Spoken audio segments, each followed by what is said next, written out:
ឥឡូវនេះប្អូនប្រុសពីរនាក់ម្នាក់ដែលជាសិស្សពូកែប្រចាំទូទាំងប្រទេសក្នុងឆ្នាំ2024គាត់បានមកដល់គោលស្ពានជ្រោយចង្វាឥឡូវនេះគាត់មានទុកដោយសារតែរង្វាន់ដែលជាកម្លាំងខំរៀនសូត្របាទជាប់លេខ4បានលុយនេះទៅទិញម៉ូតូដែលជាកំណត់ទ្រព្យខំរៀនសូត្រជាសិស្សពូកែឥឡូវនេះកំណត់ទ្រព្យរបស់គាត់ដែលខំរៀនសូត្រចំណាត់ថ្នាក់លេខ4ទូទាំងប្រទេសឥឡូវនេះបានបាត់ទៅហើយបងជាសិស្សពូកែបងកែគណិតទូទាំងប្រទេសបងសិស្សពូកែទូទាំងប្រទេសហ្មងគណិតវិទ្យាបាទលេខ4បងលេខ4ឆ្នាំ2024បងភ្នំពេញករណីចោរកម្មដ៏គួរឲ្យអាណិតអាសូរមួយបានកាត់ឡើងចំពោះយុវជនម្នាក់ដែលជាធនធានមនុស្សដ៏កម្រ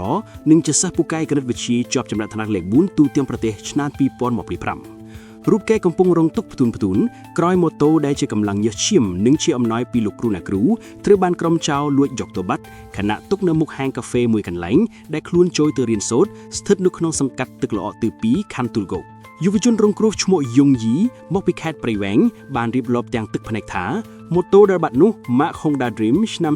025ពាក់ស្លាកលេខព្រៃវែង 1Y079ម៉ូតូនេះមិនមែនគ្រាន់តែជាមធ្យោបាយធ្វើដំណើរធម្មតានោះទេប៉ុន្តែវាជាលទ្ធផលនៃការខិតខំប្រឹងប្រែងរៀនសូត្ររហូតជាប់ជ័យលាភីថ្នាក់ជាតិដែលលោកគ្រូអ្នកគ្រូបានរៃអង្គាសប្រាក់គ្នានិងបូកផ្សំប្រាក់សន្សំរបស់ខ្លួនសរុបជិត8លានរៀលទើបអាចទិញបាន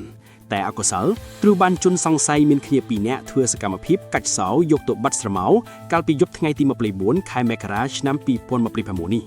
អ្វីដែលកាន់តែខ្លោចចិត្តលុះគឺជីវិតរបស់យុវជនរូបនេះជួបព្យុះភ្លៀងមិនឈប់មុនពេលបាត់ម៉ូតូរូបគេធ្លាប់ត្រូវបានចោរគាស់បន្ទប់ជួលលួចយក laptop និង iPad ដែលជាឧបករណ៍សម្រាប់បង្រៀនសិស្សតាមអនឡាញដើម្បីរកប្រាក់ចំណូលចិញ្ចឹមជីវិតនិងបង់ថ្លៃសាលាអស់រលីងម្ដងរួចមកហើយដោយសារជីវភាពគ្រួសារនៅស្រុកកំណើតមានត្រឹមរបរដាំឈូកលូសនិងមានការខ្វះខាតរូបគេត្រូវតស៊ូតែម្នាក់ឯងនៅទីក្រុងភ្នំពេញតែពេលនេះសូម្បីតែម៉ូតូក៏ត្រូវបាត់បង់ទៀតធ្វើឲ្យរូបគេអស់កម្លាំងចិត្តនិងភ័យខ្លាចប៉ះពាល់ដល់ការសិក្សាក្នុងស្ថានភាពដ៏តល់ច្រកនេះយុវជនសិស្សពូកែរូបនេះបានលើកដៃសំពះអង្វរដល់សមត្ថកិច្ចជាពិសេសឯរំជួនណារិនឯកស្នងការរងនិងជាស្នងការនគរបាលរាជធានីភ្នំពេញព្រមទាំងអធិការដ្ឋាននគរបាលខណ្ឌទូលគោកមេត្តាជួយស្រាវជ្រាវតាមចាប់ជនសង្ស័យដើម្បីនាំយកម៉ូតូមកវិញផងព្រោះនេះជាសម្បត្តិទ្រព្យចុងក្រោយសម្រាប់រូបគេបន្តដង្ហើមសិក្សានៅមហាវិទ្យាល័យ